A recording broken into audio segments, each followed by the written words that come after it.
প্রাথমিক অধিদপ্তরের তাদের যে যোগ্যতার মাপকাঠি এখান থেকে অবশ্যই সেটা ন্যূনতম 2.50 করা লাগবে অবশ্যই।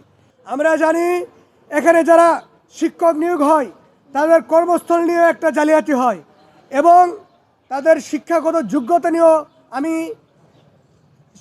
গুগলে সার্চ করে দেখেছি তাদের যোগ্যতা নিয়েও আমার সংশয় আছে এবং যে প্রশ্ন থেকে যায় একজন শিক্ষক হবে তার শিক্ষক নিয়োগ পরীক্ষার ক্ষেত্রে তার যোগ্যতা হচ্ছে 2.25।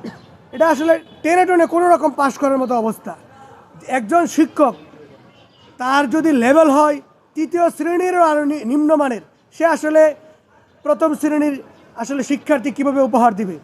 আমরা এখান থেকে দাবি জানাই প্রাথমিকের যে প্রশ্ন ফাঁসের কারণে এই পরীক্ষা তো বাতিল করতে হবে এবং নিয়োগ ক্ষেত্রে যোগ্যতা অবশ্যই এখানে একটা যোগ্যতারও মাপকাঠি হওয়া উচিত। যারা আসলে যার যোগ্যতা নাই সে তো চেষ্টা করবে কীভাবে জালিয়াতির মাধ্যমে প্রশ্ন ফাঁসের মাধ্যমে পরীক্ষা দেওয়া যায়।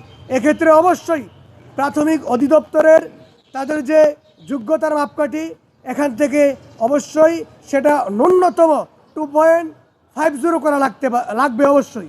এটা 2.25 এটা কোনো ক্যাটাগরিতে পড়ে না, কোনো যোগ্যতার মধ্যে পড়ে না। তৃতীয় ক্যাটাগরিতে একজন শিক্ষক নিয়োগ হবে আর সে প্রথম শ্রেণীর শিক্ষার্থী বা ভালো শিক্ষার্থী উপহার দেবে, এটা হতে পারে না।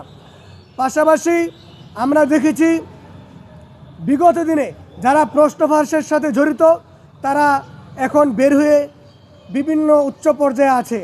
আপনারা লক্ষ্য করে আপনারা জেনে থাকবেন, আমরা দেখেছি পটুয়াখালী 3 আসনে একজন এমপি পদপ্রার্থী, তিনি এমপি নির্বাচন করছেন, অথচ আমরা বিগত সময় দেখেছি তিনি প্রশ্ন ফাঁসের সাথে জড়িত ছিল, এমনকি গ্রেফতার হয়েছিল, জেলে ছিলেন।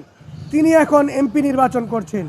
আমরা নির্বাচন কমিশনের কাছে দাবি জানাচ্ছি বিগত দিনে যারা প্রশ্ন ফাঁসের সাথে যারা জড়িত ছিল তাদের অবশ্যই আপনারা এই যে প্রাথমিক অধিদপ্তর থেকে আপনারা চিঠির মাধ্যমে নির্বাচন কমিশন থেকে তাদেরকে যেন নির্বাচন করার সুযোগ না দেওয়া হয়, এ ব্যাপারে আপনারা ভূমিকা রাখবেন।